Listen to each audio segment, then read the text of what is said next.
ആഗോളതലത്തിൽ നോക്കുകയാണെങ്കിൽ പലയിടങ്ങളിലും സംഘർഷ സാഹചര്യങ്ങൾ കൂടുതലും ഉടലെടുത്ത് വരികയാണ്.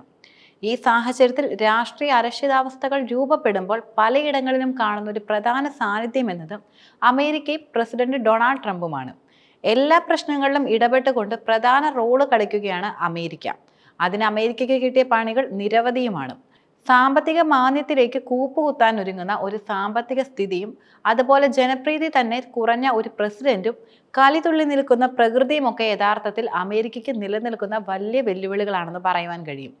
കാട്ടുതീയും അതുപോലെ ചുഴലിക്കാറ്റുമെല്ലാം ആഞ്ഞു വീശിയ അമേരിക്കയിലെ പ്രകൃതിയുടെ കലി ഇപ്പോഴും അവസാനിച്ചിട്ടില്ല എന്ന തരത്തിലാണ് കൂടുതലും റിപ്പോർട്ടുകൾ പുറത്തു വന്നുകൊണ്ടിരിക്കുന്നത്. നേരത്തെ ഉണ്ടായതിലും വലിയ തോതിൽ വിനാശകരമായ ഒരു ചുഴലിക്കാറ്റിന്റെ സീസൺ അടുത്ത് വരുന്നുണ്ടെന്ന ആശങ്കയിലാണ് ഇപ്പോൾ രാജ്യത്തിന്റെ കാലാവസ്ഥ നിലനിൽക്കുന്നത്.